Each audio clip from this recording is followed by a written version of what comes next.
Walaun minta murid belajar dalam jamban. Julai lalu, Kementerian Pendidikan KPM memberi tempoh 3 bulan kepada setiap sekolah untuk menyelesaikan kerja penyelenggaraan tanda sekolah demi keselesaan pelajar. Menteri Pendidikan Fadlina Siddiq berkata ketika ini pihaknya dalam proses mengagihkan peruntukan RM70,000 kepada setiap sekolah di seluruh negara. Kita akan berikan peruntukan penyelenggaraan kepada semua sekolah di bawah KPM akan menerima kira-kira RM70,000 untuk penyelenggaraan. Kami hanya beri 3 bulan sahaja untuk semua sekolah melaksanakan program ini dan mahu melihat hasil dan impak kepada kerja menaik taraf tanda sekolah, katanya dalam satu kenyataan di Petik Media. Untuk makluman, sebanyak RM650 juta daripada keseluruhan RM1.4 bilion peruntukan bagi menambah baik bangunan sekolah daif di seluruh negara diagihkan kepada sekolah di bawah Kementerian Pendidikan KPM bermula akhir Julai.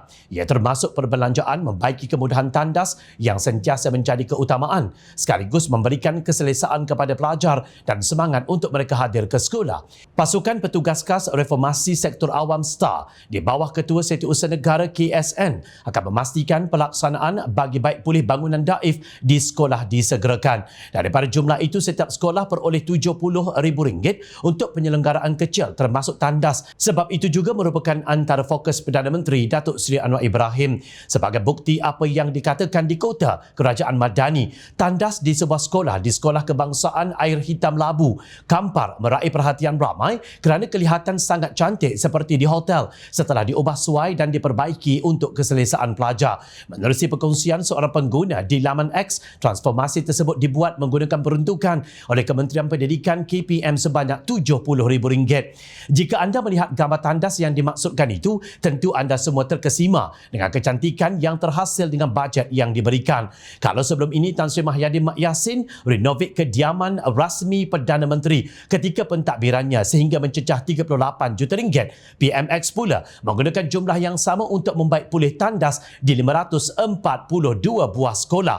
Perkongsian gambar-gambar terkini keadaan tandas tersebut menerima pelbagai respon daripada rakyat Malaysia. Namun di sebalik pelbagai pujian yang diberikan oleh mereka yang menghargai kerajaan kerana mengutamakan keselesaan generasi pelajar, suara hasad dengki dan busuk hati para penyokong pembangkang turut membanjiri ruang komen. Berikut adalah di antara komen-komen negatif yang diterima. Wahid Jusoh, buat tandas cantik-cantik supaya senang kencing rakyat.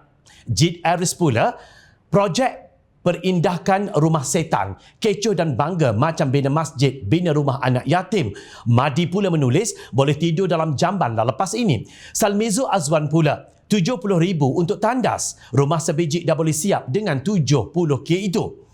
Pok Dil, bolehlah belajar dalam jamban lepas ini.